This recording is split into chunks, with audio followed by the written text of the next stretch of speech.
Vamos a comenzar con el capítulo 6 y 7 respecto a juegos, relaciones sociales y conflictos y la temática correspondiente al poder de los actores, encuadrándonos en estos ejes en el área o en la dimensión, podríamos decir, de la estática del conflicto, es decir, el proceso en el cual se analizan los diferentes elementos constitutivos de la teoría del conflicto para posteriormente, al momento de avanzar en su análisis dinámico, poder pensarlos en red, en modo simultáneo, es decir, con un sentido de interconexión, funcionando de modo sistémico. Antes de comenzar, es importante señalar una cuestión prioritaria que debe ser nuestro eje de punto de partida, es decir, el análisis de los actores y las circunstancias, sus circunstancias, como el elemento que permite la operatividad del conflicto, es decir, la conciencia. Por supuesto, añadir lo que persiguen los actores, que son las metas u objetivos, recordando la tenue o sutil distinción entre metas y objetivos remitiendo a objeto en un sentido amplio conceptualmente, tanto como objeto de soporte material o inmaterial, y las metas vinculadas a las razones por las cuales se persiguen los objetivos a los cuales los actores asignen un valor puramente subjetivo. Es decir, que aquello, las metas u objetivos mediante lo que los actores persiguen, tendrá que ver con el poder. ¿Qué significa esto? Que para el logro de esas metas y de esos objetivos, los actores se han de valer de una serie de herramientas o de recursos que podremos identificar a través de sus conductas, es decir, a través de las conductas realizadas, sean conductas de hacer o no hacer, conductas de decir o no decir. Por eso hablamos de conductas no verbales o conductas verbales, donde podremos inferir cuál es el recurso de poder o la herramienta con la cual cuentan los actores, concepto que veremos posteriormente vinculado a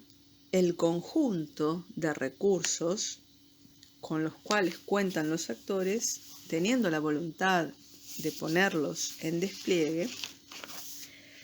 a los que llamaremos poder, enmarcados, si se quiere, en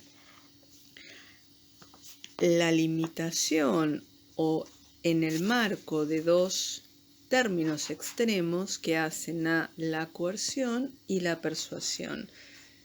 donde dentro de esas dos posibilidades extremas, es decir, la coerción entendida como amenaza, la persuasión entendida como gratificación, surgirá un abanico casi infinito de términos intermedios, matices en términos de recursos, que harán precisamente al concepto de poder como herramienta, sea de persuasión o herramienta de coacción, orientada a modificar la conducta de un individuo, es decir, del actor con el cual me encuentro en una contienda conflictual, sea actor individual, colectivo o bando de composición múltiple, a los fines de precisamente procurar el logro de mi objetivo, lo que conlleva la modificación o por lo menos modificar en determinado grado la conducta de mi adversario. Al mismo tiempo, vamos a tomar en consideración la noción de pureza del conflicto. Es importante hacer una suerte de recorrido, si se quiere, histórico al momento de comprender a qué se denomina o se denominaba inicialmente en la teoría del conflicto como pureza de un conflicto, es decir, conflicto entendido, por supuesto, como siempre, como relación social de objetivos incompatibles, donde se verifica el principio de bipolaridad dentro de un campo de conflicto. Entonces, como parte de la distinción entre conflictos de objetivo único o de un solo objetivo y conflictos de objetivos múltiples, originariamente, en el devenir de los trabajos y el desarrollo teórico de la teoría, se clasificaron los conflictos en aquellos puros o de objetivo único o conflictos impuros, es decir, de múltiples objetivos o de variados objetivos. Esto significa o tiene que ver con el hecho de que la interacción se estuviera compuesta, podríamos decir, de un solo set de objetivos, es decir, solamente conflictivos que fueran igualmente percibidos como tales por los actores, o si esta interacción nos daba la posibilidad de relaciones de cooperación tanto como de conflicto. Es decir, que si bien podemos hallarnos ante una relación de conflicto, ello no quitaría la posibilidad de la existencia de zonas de cooperación donde existen rangos secundarios de objetivos, es decir, objetivos que pueden tener un valor de rango menor y que operan como elementos de intercambio en un proceso de negociación. Es decir, entonces, que históricamente a los conflictos puros se les asociaba la idea de arrojar un resultado tajante de ganador o perdedor al momento de la resolución del conflicto. Es decir, que si uno de los actores lograba obtener su objetivo a través de diferentes medios, es decir, mediante el despliegue de determinados recursos de poder, el otro actor, el actor contrincante, veía frustrada la pretensión de obtener su objetivo. Es decir, esto nos lleva a la idea de un ganador absoluto y un perdedor absoluto. En esta clasificación, es decir, en la clasificación contraria de los conflictos impuros, nos llevaba a concluir que ocurriría lo contrario, es decir, los resultados obtenibles o que pudieran obtenerse al resolver el conflicto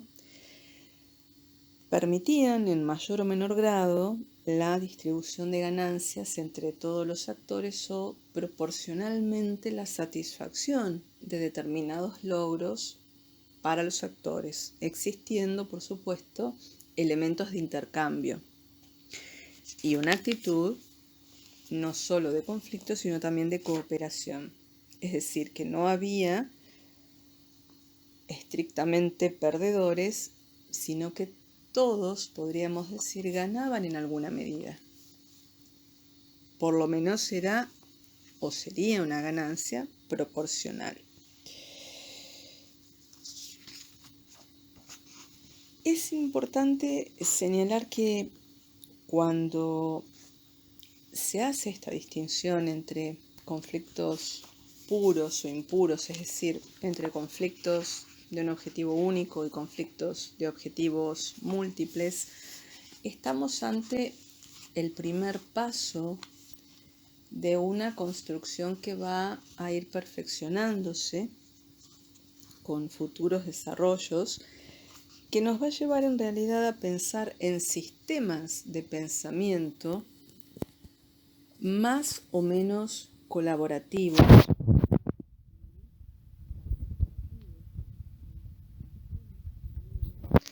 niveles de acuerdo, de cooperación. Con lo cual, si habláramos de un conflicto puro, es decir, de objetivo único, que arrojase un ganador absoluto o un perdedor absoluto, estaríamos hablando en cierta medida de una suerte de abstracción, teniendo en cuenta que la complejidad de la realidad, sus matices, sus contradicciones, el constante cambio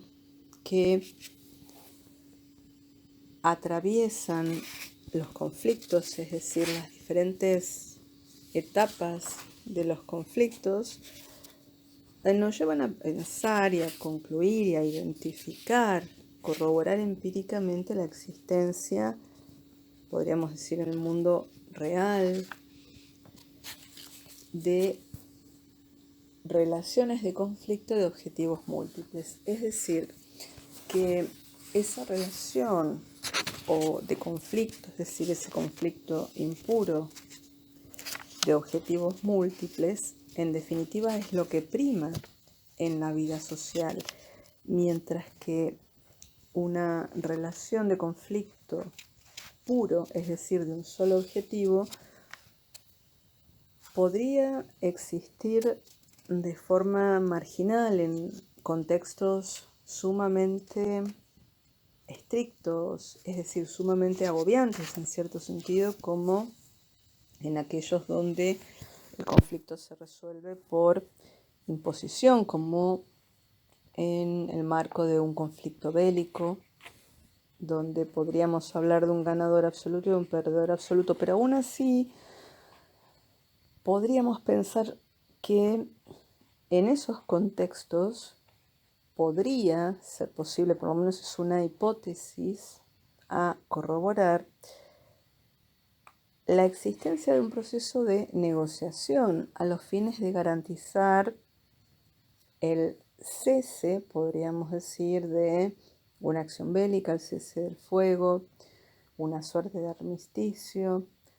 el logro de un acuerdo de paz de modo mediato o a largo plazo. Es decir que, en definitiva, esta clasificación de conflictos puros o impuros como tales necesita extrapolarse a los sistemas de pensamiento que conforman la estrategia de los actores, es decir, los sistemas de pensamiento que guían e inspiran las acciones, las conductas de esos actores. Esto significa entonces que en vez de pensar en términos de conflictos puros o impuros, deberemos pensar en términos de sistemas de pensamiento con mayor o menor nivel de cooperación.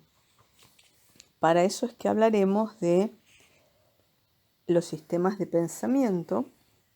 de suma cero o de suma variable que no son aplicables al conflicto en sí, sino que se aplican precisamente a las estrategias de los actores. Por ejemplo, afirmar que un conflicto es puro de suma cero en realidad implica que uno de los actores no comparte con el adversario la creencia de que existen otras soluciones posibles que beneficien a ambos, que no presta un espíritu colaborativo o cooperativo. Es decir, nos remite precisamente a un modo de pensamiento, si se quiere, de imposición, como veremos al momento de referirnos a los modos de resolución de conflictos, siendo este uno de los modos de menor participación e involucramiento de ambos actores al momento de encontrar una solución a la problemática que se desencadena por la incompatibilidad de determinados objetivos. Es importante entonces pensar en la posibilidad o la actitud de los actores a ser proclives a lo que podríamos decir las zonas de acuerdo, las posibilidades de cooperación, donde los sistemas de pensamiento abiertos pueden agruparse bajo la categoría de pensamientos de suma variable, es decir, modos de resolver el conflicto que arrojan en definitiva resultados favorables para ambos actores. En este caso, entonces, el conflicto de suma variable nos ofrece una amplia gama de posibilidades de solucionarlo a través de la resolución de los conflictos, a través de diferentes modos, podríamos decir. Entonces, este sistema de pensamiento, en definitiva, es el que va a estar caracterizado por lo que nosotros inicialmente pensamos o pensábamos, siguiendo el devenir de la teoría, como conflictos puros o impuros, pero traducidos o extrapolados a las formas, los modos estratégicos que los actores adopten en función de comprender, aceptar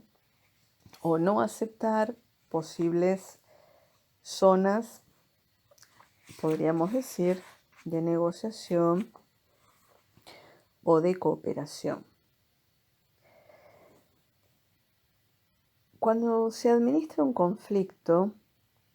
y se dispone de información relevante, de la mayor cantidad de información posible, se puede observar que en la mayor parte de los casos los actores tienen varios objetivos en disputa y por supuesto un margen de objetivos coincidentes o comunes. Aún en el caso de que se trate de objetivos únicos de disputa, van a tener coincidencias sobre el marco en que esta incompatibilidad se produce. Entelman cita ejemplos tales como el caso de conflictos regionales, donde diferentes países coinciden en los objetivos o los fines de determinados acuerdos y proponen para esos fines comunes medios que son incompatibles con aquellos de los oponentes. Al mismo tiempo menciona el caso de que los socios que se agrupan dentro de un estado para obtener beneficios con una determinada actividad productiva van a tener, digamos, un objetivo en común que puede generar cooperación para alcanzarlo. Podrán conflictuar, disentir, teniendo en cuenta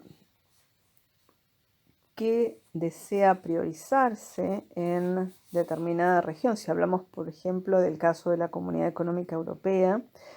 donde los países van a pugnar por hacer valer su mejor dotación de recursos, es decir, la forma más eficiente de gestionar la dotación de recursos naturales para aplicarlos a actividades productivas que sean de interés nacional para cada uno de esos países y hacer prevalecer esas actividades por sobre otras actividades de otros estados que conformen esa región. Este es un ejemplo que nos habla de conflictos entre estados, que también podría microlocalizarse a conflictos de menor dificultad, como el caso, podríamos mencionar, de un conflicto interpersonal donde los actores podrán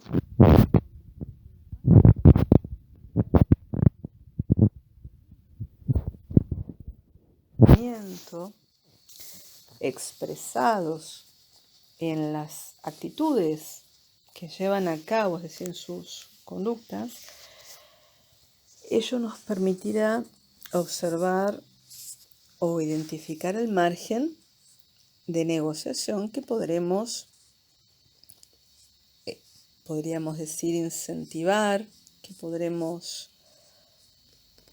enfatizar o tratar de relevar. Y caso contrario, al encontrarnos en un contexto donde uno de los actores o ambos actores se muestran reticentes a la cooperación y el foco o el énfasis está puesto en el objetivo incompatible sin poder detectar las posibles zonas de acuerdo o coincidencias, será tarea del operador de conflictos visibilizar esas zonas de acuerdo a los fines de encontrar un proceso de negociación. Caso contrario, resultará sumamente complejo y arduo el proceso que lleve al modo más eficiente de resolver los conflictos. Nosotros tenemos que tener en cuenta una serie de cuestiones o hacernos determinadas preguntas para poder analizar el margen de maniobra, el nivel o la potencialidad que puede tener un proceso de negociación en las diferentes instancias o etapas del conflicto, recordando que en el horizonte temporal de la trayectoria del conflicto, las necesidades de los propios sujetos, de los propios actores individuales, actores colectivos o bandos de composición múltiple, seguramente van a modificarse o ampliarse por diferentes circunstancias, por ejemplo, porque las necesidades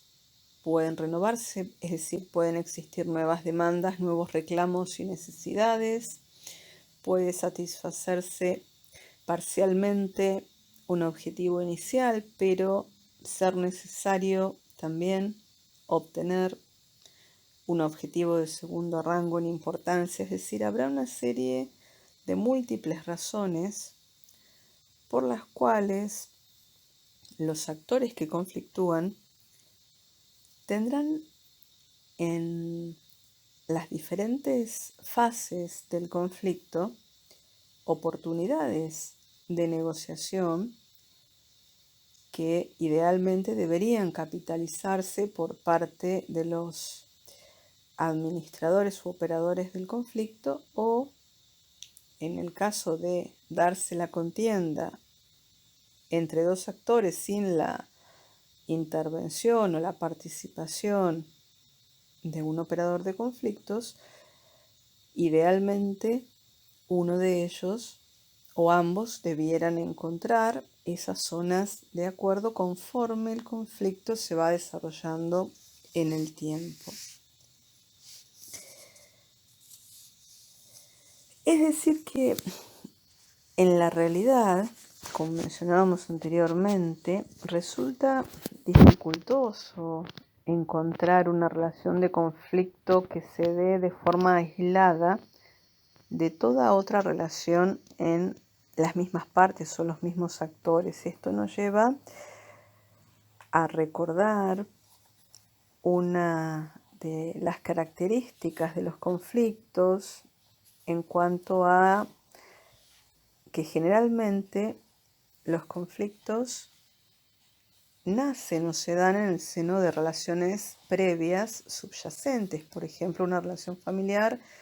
que se torna en una relación familiar de conflicto, una relación laboral que se torna en una relación laboral de conflicto, una relación de pareja, podríamos decir, que se torna en una relación de conflicto.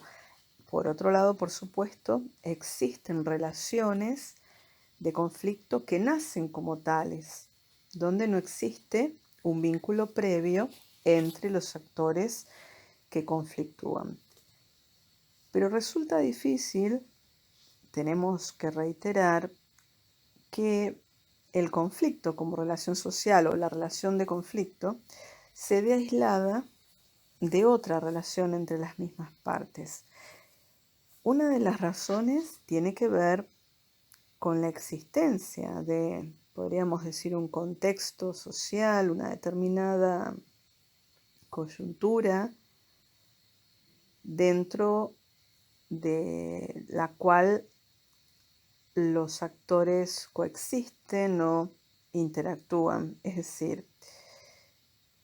los actores o las partes integran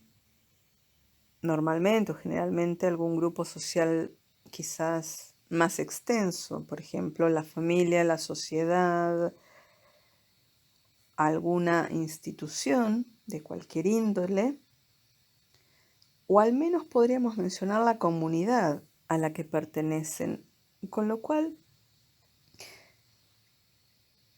más allá de la incompatibilidad del objetivo, que es razón de ser de la existencia del conflicto, el hecho de pertenecer a una determinada comunidad genera una suerte de, podríamos decir, relación o una trama de relaciones dentro de cada uno de esos grupos o, hablando de forma sistémica, cada uno de esos protagonistas en conflicto, a los que técnicamente ya sabemos que debemos llamar actores o bandos de composición múltiple. Es muy probable entonces que existan otras relaciones, como decíamos, dentro de cada uno de esos sistemas, que existan intereses o valores, podríamos decir, coincidentes. Supongamos, Entelman nos dice valores vinculados a la repercusión que el conflicto podría tener en ese contexto social de que se trate. Esto no es menor porque si un conflicto entre actores se da en un determinado contexto compartido, en una determinada comunidad en cuanto a una red de individuos e instituciones vinculadas e interconectadas en menor o mayor grado, algunos aspectos vinculados a conservar una buena imagen, el prestigio de los actores, no va a ser indiferente y por supuesto podrá formar parte de un interés, si se quiere, amplio o un interés difuso, donde muy posiblemente ambos actores coincidan, es decir, que a los fines de no mancillar la imagen social que pudieran tener cada uno de los actores o condicionados en mayor o menor medida por determinado contexto social, determinada carga valorativa que pudiera adjudicarle la sociedad a esa contienda conflictiva, los actores podrían intentar llegar a una suerte de acuerdo a los fines de no ser rechazados o no tener asociada una imagen negativa socialmente construida, es decir, no proyectar en su rol de actores, ciudadanos, personas, una suerte de rol o mirada ante los otros con una carga disvaliosa. Entonces, como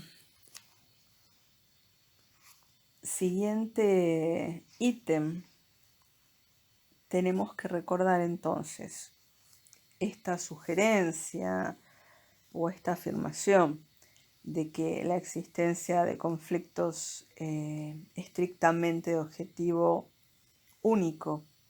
sea en el ámbito de relaciones internacionales o en la mayor parte de los conflictos interpersonales, sería una abstracción a los fines explicativos y una abstracción que da cuenta de una etapa primigenia de la conflictología, teniendo en cuenta en definitiva que todo conflicto aparente, todo conflicto que se nos presente, se puede tratar como un conflicto de suma variable. Es decir, todo conflicto que aún aparentase ser estrictamente de objetivo único, podrá tratarse en definitiva como un conflicto de suma variable. Esto nos va a llevar a pensar en diferentes caminos o técnicas para lograr esta suerte de impulso a un pensamiento variable, variado, cooperativo, permeable, flexible. Una de las maneras que se ha mencionado previamente tiene que ver con extender el conflicto, es decir, lo que llamamos la ampliación del conflicto, proponiéndose metas diferentes. Metas de carácter cooperativo, podríamos pensar que ayudarían a una nueva forma de vinculación de los actores. Es decir, que al actor que me ha de plantear un conflicto, al buscar un objetivo único e incompatible con el mío, yo podría proponerle cooperar con él en aquello que para ese actor conflictuante resulte valioso. Es decir, en ese caso, si tengo el rol de actor, se dará la posibilidad de seleccionar aquello que estoy ofreciendo, es decir, como actor podré, si se quiere, desprenderme de aquello que represente para mí un menor valor, algo de menor cuantía, en todo sentido, material o inmaterial, y que para el oponente, el actor con el cual yo conflictúo, pueda resultar de un valor mayor o de un valor a considerar. Esta suerte de selección, si se quiere, va a ser posible cuando a ese objetivo único de conflicto se le agregan otros objetivos también incompatibles, porque en definitiva eso es lo que nos posibilita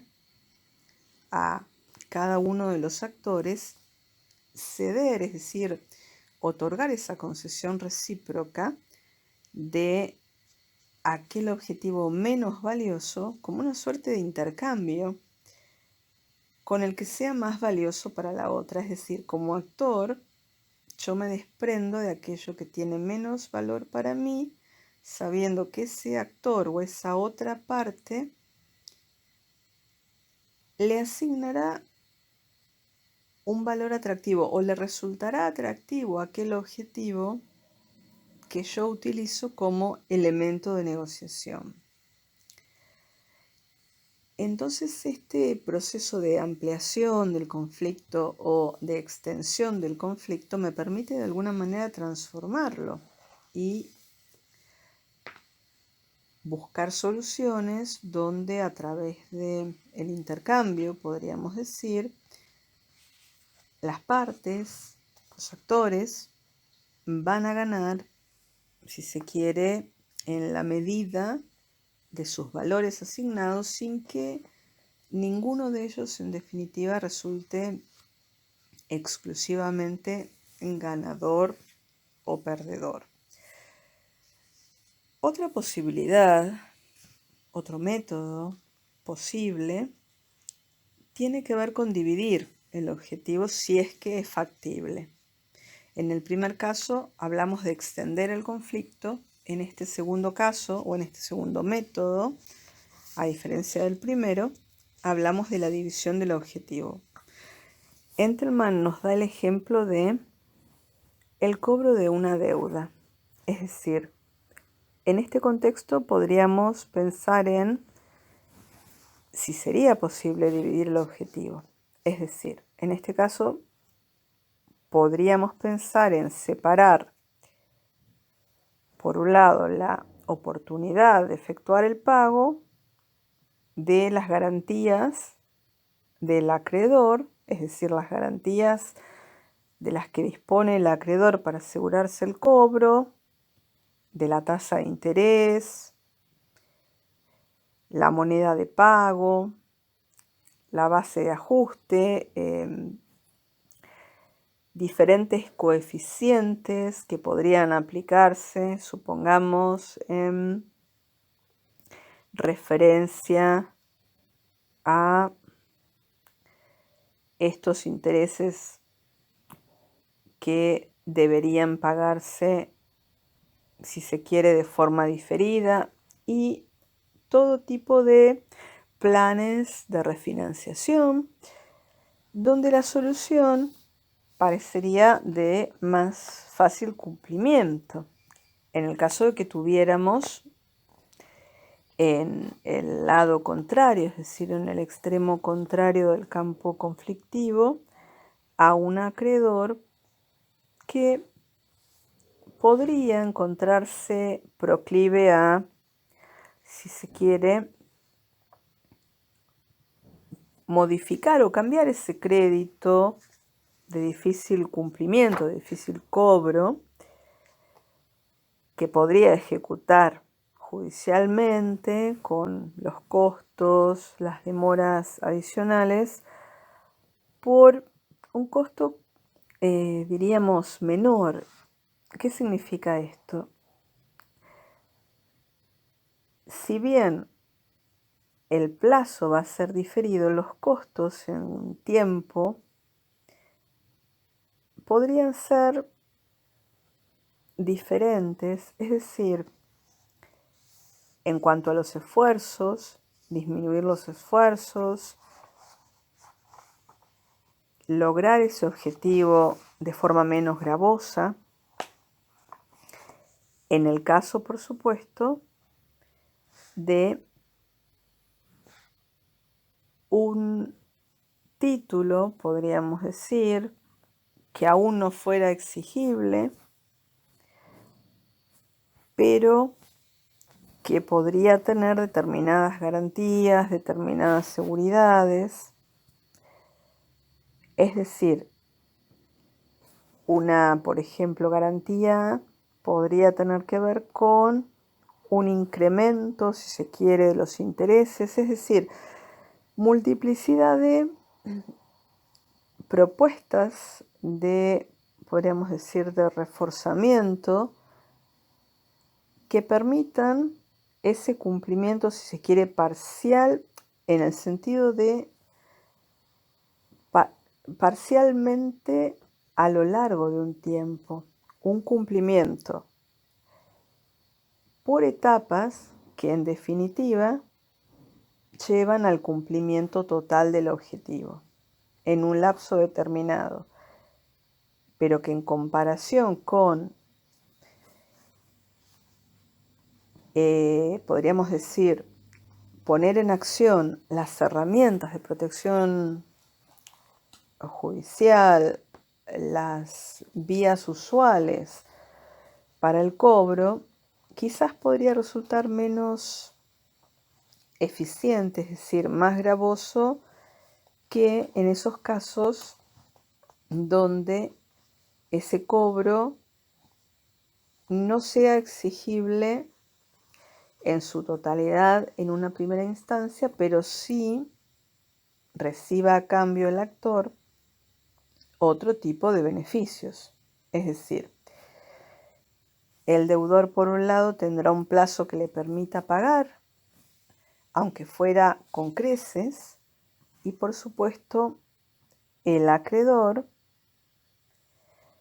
tendrá más, si se quiere, rentabilidad, más ganancias, más seguridades de estabilidad monetaria, podría cobrar en moneda extranjera, donde el tipo de cambio habrá de favorecerlo, con lo cual esta prórroga va a operar como un elemento atractivo, dependiendo del caso, por supuesto. Es decir, el primer método de ensanchamiento, de extensión del conflicto, se le añade otro método que es el de división del objetivo en tanto fuere posible, lo cual por supuesto va a depender de las necesidades del actor conflictuante y de la predisposición a la cooperación que tenga y al mismo tiempo de una operación, si se quiere, mental en términos de costos y beneficios, que lo harán pensar en cuál de las soluciones propuestas será la más, podríamos decir, la más viable. Entonces, para resumir, podríamos decir simplemente que al hablar de pureza de un conflicto, ello dependerá, en definitiva, del conjunto total de esas relaciones entre las partes y de la posibilidad que haya de dividir las cuestiones en conflicto en elementos más pequeños. Por eso es que al momento de analizar una relación de conflicto, buscando, si se quiere, la totalidad de temas de conflicto o cuestiones en común entre las partes, este análisis se proyecta en el tiempo. Es decir, el factor tiempo nos va a brindar la información para detectar en esas relaciones si a las partes o a alguna de las partes les habrá de interesar en el futuro determinados objetivos.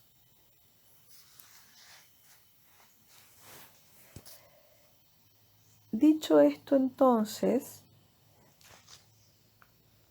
los modos de pensamiento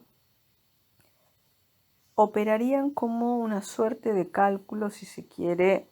de costo o beneficio, muchas veces proyectado al futuro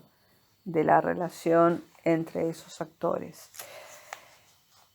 Podrá darse el caso también de encontrar zonas de acuerdo en las primeras instancias del conflicto, o el factor tiempo me permitirá, por la propia dinámica del conflicto, es decir, teniendo en cuenta de que se trata de un proceso susceptible de cambios, modificaciones de diversa índole, poder encontrar nuevos temas de conflicto, si se quiere, es decir, mediante la ampliación del conflicto o la posibilidad de dividir el objetivo. En el primer caso, como decíamos, la extensión o ampliación del conflicto a través de añadir otros objetivos que pueden ser negociables, y en el segundo caso la posibilidad de dividir ese objetivo para que los actores o uno de los actores pueda darle cumplimiento a lo largo del tiempo con una suerte de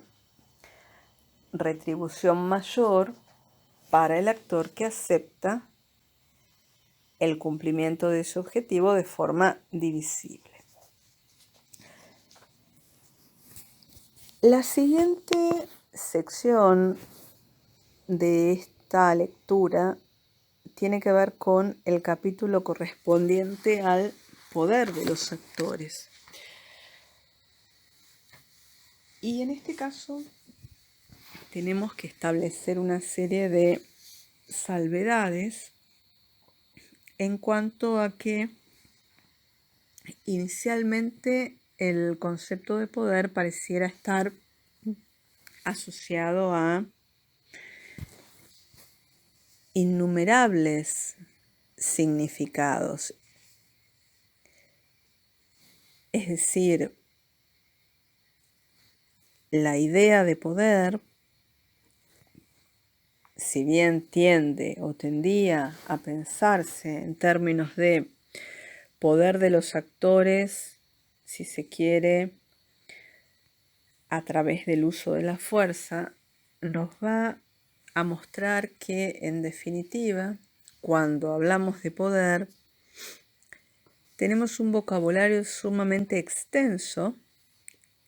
asociado al término de poder, donde aparecen expresiones que podríamos decir operarían como adjetivaciones cuando hablamos de poder militar, poder político, poder económico, poder democrático, poder femenino, poder masculino, poder divino, y así podríamos continuar de modo indefinido sin agotar la clasificación del poder. Es decir, al momento de hablar de poder, en realidad vamos a pensar en principio en la idea de influencia, que es la que nos va a resultar más conveniente para la definición que establece Entelman en su libro de teoría de conflictos.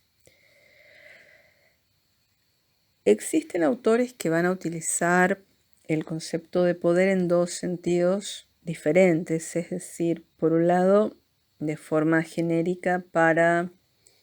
si se quiere, referirse a formas de control de un sujeto A sobre un sujeto B, es decir, el sujeto A proyectando el nivel de acatamiento del sujeto B.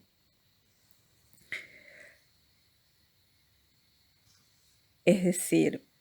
en este caso se piensa en un tipo de poder como una suerte de acatamiento que podría derivar de amenazas o de sanciones. Esta tipología, entonces, incluiría las ideas de coerción, autoridad, influencia, pero al mismo tiempo nos vamos a encontrar con una apertura mayor donde comienzan a aparecer adjetivaciones o contextualizaciones semánticas, si se quiere, que ya no hacen al primer sentido de control como poder o de coerción como poder, hablando de amenazas y sanciones. Es decir, todas estas palabras asociadas o que nos vienen a la mente al hablar de poder, como en esta doble definición en este doble sentido, es decir, por un lado formas de control exitoso y por el otro la suerte de acatamiento a través de, si se quiere, amenazas o sanciones, no nos otorga respuestas respecto de qué es el poder, ya que también podemos asociarlo a las ideas de influencia, de modificación de conductas, con lo cual deberíamos ver qué es aquello que tienen en común todos estos poderes o, si se quiere, tipos de poder. Una fórmula que debemos tomar en cuenta, una suerte de principio, si se quiere, de nuestra teoría, para poder pensar que un sujeto tiene poder sobre otro, es la siguiente. Podríamos decir que A tiene poder sobre B. ¿En qué medida? En la medida en que A pueda obtener que B realice determinada conducta que de otra manera no habría efectuado. Es decir, yo como actor A estaré ejerciendo poder sobre el actor B si a través de mi conducta, a través de las herramientas o recursos de poder que pongo en despliegue, logro la modificación de la conducta del actor B como consecuencia de mis acciones. Es decir, que si B hubiese actuado de igual manera, independientemente de que yo pusiera en despliegue determinados recursos de poder, independientemente de que yo realizara determinadas conductas, eso significaría que como actor A, yo no estaría ejerciendo poder sobre el actor B, porque la acción, la conducta del actor B estaría originada por la propia decisión de B y no por mi conducta de actor A. Supongamos, en el caso de una relación de pareja donde existe un conflicto respecto de cómo habrá de invertirse una suma de dinero, por ejemplo, en qué rama de inversiones sería óptimo destinar una determinada cantidad de fondos. Uno de los actores puede llevar a cabo conductas que convenzan al actor B, como por ejemplo presentarle propuestas financieras atractivas que pudieran modificar la decisión de B respecto a cómo invertir una suma de dinero. Ahora bien, si B decidiera, por ejemplo, asignar sus recursos a, podríamos pensar en fondos de inversión con determinada tasa, determinado nivel de riesgo. Si hubiera sido la decisión indeclinable de B, las conductas de A para el logro de ese objetivo, es decir, para lograr la inversión del sujeto B en esa cartera específica de inversiones, no sería la causa que origina esa conducta o comportamiento de B, teniendo en cuenta que la decisión del sujeto B ha sido una decisión personal independiente de toda influencia, es decir, que no habría influido la persuasión o el intento de convencimiento de un actor A sobre un actor B, ni la posibilidad de amenaza o coerción respecto de A sobre B, debido a que la decisión de B habría estado tomada de antemano y sería producto de una decisión consciente, de la pura voluntad del sujeto B. Por eso es importante tener en cuenta el elemento de que la modificación de la conducta de un sujeto sobre otro va a ser producto de una acción inicial, es decir, siempre pensamos al conflicto como una secuencia de conductas recíprocamente orientadas, donde se produce un contrapunto permanente, una suerte de feedback, si se quiere, un principio de acción y reacción. En este caso, la reacción de un sujeto no sería producto de determinada acción si no se estuviera ejerciendo poder. Caso contrario,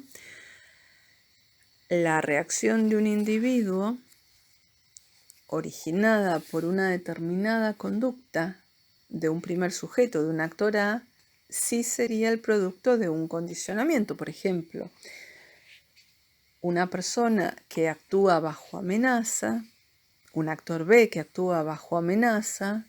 que se comporta de una o determinada manera debido a las conductas del sujeto A, es decir, determinadas amenazas, la amenaza o el riesgo de perder el empleo, la amenaza de ser lastimado en una situación, supongamos, en un contexto de violencia doméstica, podríamos pensar de un cónyuge sobre otro, que a través de el temor y de la coerción o de la amenaza genera determinadas conductas en el otro actor, en el actor B, modificándolas en una u otra dirección. Es decir que para que no exista poder o para que no podamos hablar del poder que ejerce un individuo sobre otro, debemos centrarnos en el grado, podríamos decir, de libertad en cuanto a cómo influye la conducta de ese sujeto A respecto del sujeto B. ¿Cuál es el margen de libertad que el sujeto B tiene? El ámbito de su autodeterminación, de su sistema, podríamos decir, valorativo, el modo en que toma sus decisiones, si es más o menos influenciable por un actor, es decir, por el actor A, para poder hablar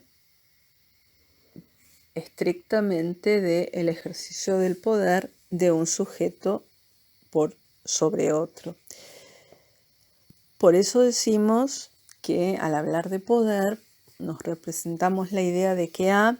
tiene poder sobre B cuando puede modificar las alternativas entre las que B tiene que decidir o elegir. En este caso, entonces, no estamos hablando solamente de una suerte de coerción o amenaza, sino también de la influencia positiva, la persuasión que puede llegar a tener determinada conducta de un sujeto respecto a otro. Es decir, en el caso de la persuasión, supone, podríamos decir,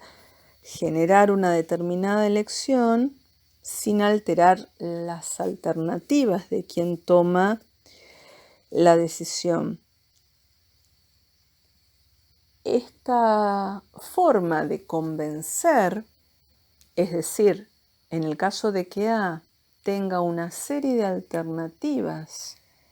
para decidir y que sea persuadido por el actor contrario, es decir, en el caso de que el actor B tenga una serie de posibilidades a elegir y sea persuadido en su elección por el actor A, nos va a estar mostrando un claro ejemplo de ejercicio de poder a través de la persuasión, lo cual a primera vista para muchos no parecería estar asociado a un ejercicio de poder y sin embargo es una forma, si se quiere, ausente de coerción, ausente de amenaza, pero que en definitiva modifica el resultado final de las elecciones que realiza el sujeto B. Es decir, entonces, que cuando nosotros hablamos de una definición, cuando intentamos encontrar una definición de poder para la teoría del conflicto, en definitiva estamos hablando de los recursos, básicamente, de los cuales pueden valerse los actores. Tenemos que tener en cuenta entonces que un actor que trata de obtener su objetivo, que es incompatible con el del adversario, puede hacerlo tanto a través de sanciones o amenazas o a través del ofrecimiento de beneficios, de la persuasión, con lo cual la definición de poder termina ampliándose de forma significativa, donde en este caso el concepto de poder se asocia en definitiva al conjunto de recursos de toda índole de los que dispone cada actor o cree disponer para procurar ese objetivo. Es decir, vamos a estar hablando de una batería de recursos o de herramientas que van a oscilar entre la coerción y la persuasión. Entonces, al hacer referencia a estos recursos disponibles que tienen los actores, estamos pensando en una concepción de poder como una suerte de capacidad de influir en la conducta, no necesariamente como la ejecución de esa capacidad, es decir, la capacidad de modificar. La capacidad de modificar una acción, la capacidad de modificar o influir en la toma de decisiones de un sujeto, sin que sea necesariamente indispensable ejercer coacciones o amenazas a ese sujeto. Es decir, entonces, tanto las llamadas amenazas, ofertas, combinaciones de ambas, la influencia que puede tener un actor sobre otro con cualquier alcance que le asignemos, la persuasión, la posibilidad de una alianza con terceros, si se quiere, la autoridad moral, el prestigio frente al otro, en definitiva, forman parte de ese conjunto de recursos a los que llamamos recursos de poder. Ahora bien, dicho esto, es importante comprender las características que tiene el poder, es decir, aquellos rasgos que en definitiva hacen al poder. Sabemos que el término poder, en principio, nos retrotrae un concepto esencialmente controvertido o disputado a nivel de sentido en cuanto a pensar que debiera asociarse a la idea de ejercer presión sobre un individuo. Contrariamente, entonces, para la teoría del conflicto, en definitiva, no estamos hablando de la ejecución de una acción mecánica, de una fuerza mecánica irresistible por un otro que lo lleva a modificar su conducta, sino que En definitiva, nos estamos refiriendo al hablar de poder a una característica, podríamos decir, atributo, a la capacidad de los actores del conflicto en el marco de esa relación de conflicto, en el marco de esa relación social. Quiere decir entonces que el poder como concepto asociado a recursos disponibles, va a tener sentido dentro de la relación. Es una suerte de concepto relacional. Esto no es menor porque nos permite comprender dentro de esa relación social de objetivos incompatibles, es decir, dentro de la relación de conflicto, cuál es el tipo de herramientas de las que se vale un actor. Es decir, cuál es el poder de un actor, cuál es el recurso del cual este actor dispone para obtener su objetivo, que eso que el actor cree que es incompatible con el objetivo del otro actor. Entonces, aquí en la teoría de conflictos, en definitiva el poder es el poder, podríamos decir, de un otro frente a un otro, en una relación conflictual concreta. Con lo cual, dependiendo de la relación, podríamos decir, dependiendo del devenir del conflicto, por eso decimos, dependiendo del devenir de la relación conflictual, los recursos de poder que se observan a través de las conductas que efectúan los actores podrán ir variando en menor a mayor intensidad o mantenerse estables dependiendo de cada uno de los contextos y los modos de interacción. Por eso pensamos al poder en términos relativos.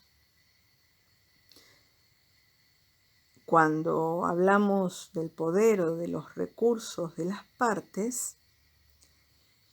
si tenemos en cuenta que el poder se da en el marco de una relación social de objetivos incompatibles, es decir, se da en el marco de la relación de conflicto, el poder no es absoluto en esencia, sino que es relativo, va atravesando, si se quiere,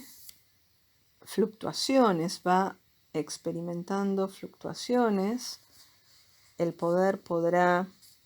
incrementarse o disminuir en favor o en detrimento de uno u otro de los actores, por lo cual, como analistas del conflicto, nos interesa saber, identificar cuáles son para cada uno de los actores esos recursos, cuál es el poder en comparación con el poder del otro, es decir, en relación con ese otro. Por eso es que vamos a llamar a este poder un poder relativo, que estará sujeto a variaciones, a fluctuaciones, dependiendo de la reacción, del principio acción y reacción, de las posibles alianzas estratégicas, la incorporación de terceros en instancias posteriores al nacimiento del conflicto. Recuerden que los actores son quienes crean, quienes dan origen al conflicto, y los terceros son quienes aparecen más temprano o más tarde en esa relación de conflicto. Y esta cuota de poder mayor o menor que se podrá observar y monitorear a lo largo del tiempo, es decir, a lo largo de la trayectoria del conflicto, es decir, a lo largo de la vida del conflicto, estará dada por una serie de diversos factores. El propio contexto en el cual se desenvuelve el conflicto, las posibles alianzas, la decisión de utilizar determinados recursos como recursos de poder, la decisión de incrementar la intensidad de respuesta ante un conflicto. Y por esa razón, en esa puja por el poder, se irán dando estas fluctuaciones en favor o en detrimento de los actores. Por eso hablamos de la relatividad como una de las características del poder, entendido como recurso de toda índole que oscila entre dos términos extremos de coerción y persuasión y todos los matices intermedios posibles donde debe haber una voluntad de utilizar el recurso, es decir, aquello de lo que yo dispongo como actor para ser considerado un recurso de poder debe involucrar una decisión personal de un uso al menos potencial. Por ejemplo, podemos pensar en el caso de una persona que vive en un área rural, que tiene, supongamos, permiso de tenencia y portación de arma de fuego, pero que sin embargo, ante una situación de intento de intromisión o usurpación de su predio,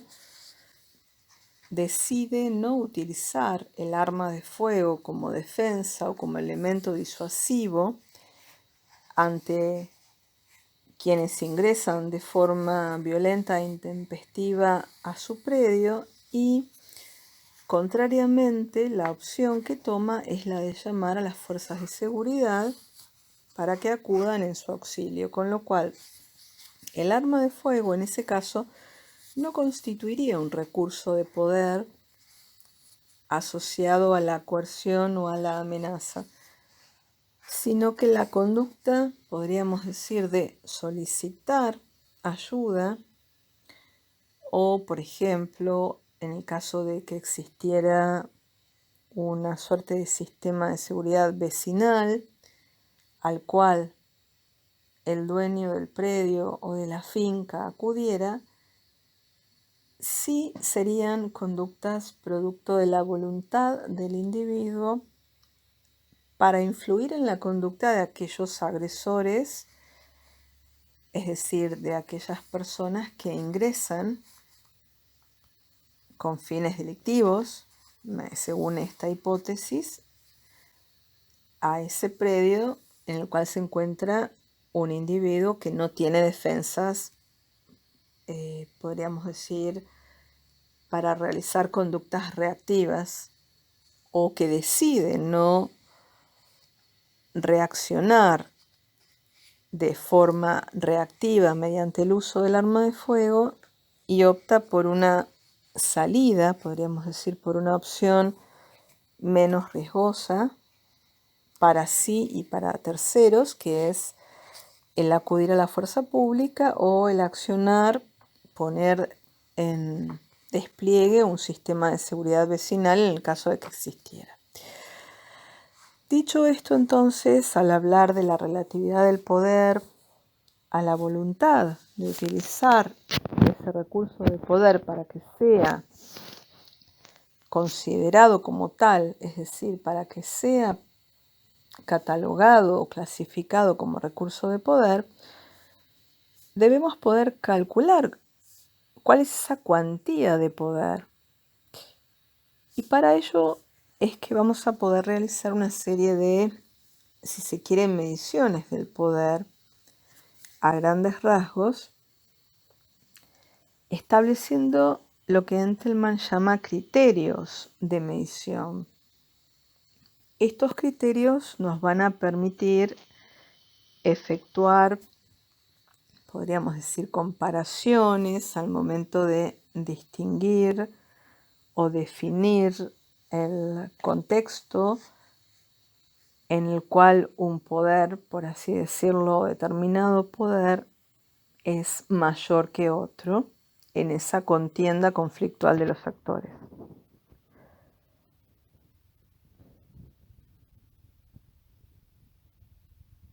pensar a grandes rasgos una serie de criterios de medición que nos van a resultar operativos al momento de analizar el conflicto en su pleno desarrollo. El primer criterio de medición que establece Entelmann en su teoría de conflicto con el grado probabilístico, el nivel de probabilidad de producir el efecto esperado, es decir, la probabilidad de que se pueda producir el efecto que como actor procura obtener con los recursos de poder. Que son mayores las posibilidades de que el actor B reaccione de modo esperado, es decir, reaccione positivamente a estas directivas de A ante estas conductas A, la influirá el poder de A sobre B. Tenemos en cuenta que esto es una ponderación, estamos hablando de términos probabilísticos. ¿Y cuál es la utilidad de esta forma de medición? Nos va a servir este criterio de medición para poder entender o medir qué efectividad podría tener el uso de un recurso u otro recurso de poder. Y ello estará dado por la información, la mayor cantidad de información que un actor posea respecto del otro, de su contexto, de sus aliados, de los recursos con los cuales cuenta el actor contrincante para poder tomar las decisiones correctas al momento de elegir determinada herramienta, es decir, determinado recurso de poder que, según ese contexto, tendrá mayores o menores probabilidades de éxito o de fracaso. Un segundo criterio va a estar dado por el número de personas o de destinatarios a los cuales ese poder se dirige. Resulta un análisis simple cuando hablamos de una relación entre dos personas, podríamos decir, pero al momento de pensar en cuántos individuos, a qué masa de población podrá llegar un actor, un determinado actor a través de la realización de ciertas conductas que implican el despliegue de sus herramientas de poder, evidentemente sí se orienta a tener llegada a una mayor cantidad de personas, evidentemente estaremos hablando de un mayor nivel de poder, como en el caso, por ejemplo, de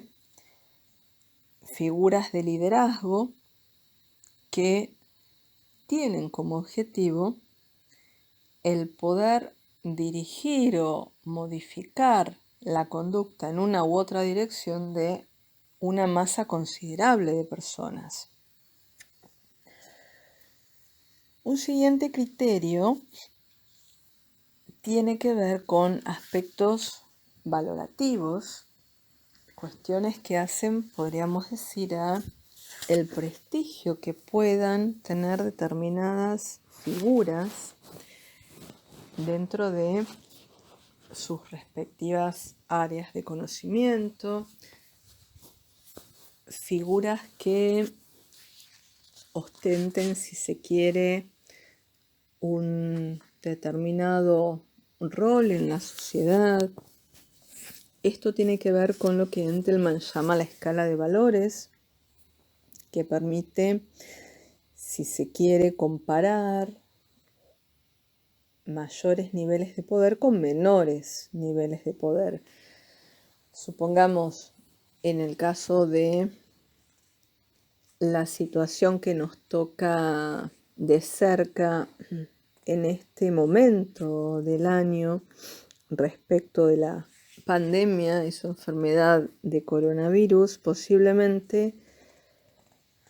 científicos liderando programas y proyectos en procura de una vacuna o tratamiento eficaz tendrán mayor nivel de autoridad fundados en el conocimiento científico, el conocimiento de la materia, para poder dar cuenta de forma racional de determinadas acciones que pueden justificarse respecto del aislamiento social, métodos combinados de cuarentena o el logro de la inmunidad, que tendrán mayor relevancia que el conocimiento, podríamos decir, cotidiano de los ciudadanos, sin que este conocimiento sea menor o digamos, tenga menor valor. Aquí se trata no de pensar en términos peyorativos respecto de el sentido o lo que se suele asociar al sentido común, sino que el énfasis está puesto en esta escala de valores, si se quiere. Es decir, dependiendo de la capacidad que tenga una determinada figura para fundamentar racionalmente un mandato, es decir, una orden, podríamos decir, una sugerencia, una determinada prescripción, allí estará el poder de convencimiento para los tomadores de decisiones en materia de políticas públicas en el área de salud, por ejemplo. Tenemos una siguiente dimensión que se vincula al grado de modificación de la conducta de B respecto del ejercicio de A sobre el primer sujeto. Es decir, ¿en cuánto puede A modificar la conducta de B? Una de ellas va a influir más que la otra. Supongamos en la discusión o pelea, es decir, en la interacción conflictual entre entidades sindicales, al momento de influir sobre las decisiones del gobierno, por ejemplo, en materia de paritarias o en materia de políticas sociales, nos va a mostrar el grado de poder en cuanto a modificar determinadas conductas o influir en esa toma de decisiones. La siguiente dimensión o el siguiente criterio de medición tiene que ver con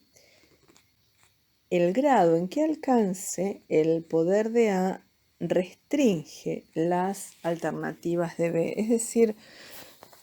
estos últimos dos criterios de medición o dimensiones, como Entelman llama también a estos criterios, parecen muy similares o como si fueran dos caras de una misma moneda, teniendo en cuenta que el anterior se vincula con en qué medida se modifica, en todo, en parte, en nada, es decir, el alcance de la modificación de la conducta del sujeto B, mientras que la siguiente dimensión o el siguiente criterio para medir el poder radica en el grado en que se restringen las alternativas de B. Es decir, aquí en este caso podríamos decir que lo que predomina es la restricción en el sentido negativo, en un sentido prohibitivo, si se quiere. mientras que en el caso anterior tiene que ver con un alcance, hasta dónde se permite o hasta dónde se logra que un sujeto se comporte en una u otra dirección. Y todas estas cuestiones, es decir, este tipo de análisis de cómo circula el poder, teniendo en cuenta que es transitorio, variable, que no es absoluto, es decir, es relativo. Los actores deben tener la voluntad de utilizar ese recurso de poder para que sea considerado como tal, que por ser relativo es que puede medirse y por eso la utilidad de estos criterios de medición o dimensiones, como Entelman los denomina, nos permite analizar la trayectoria del conflicto a los fines de que, a los fines de poder observar el incremento de la conflictividad, del nivel de conflictividad o la disminución, que técnicamente veremos en las secciones pertinentes como las escaladas en la intensidad del conflicto o las desescaladas en la intensidad de esos conflictos.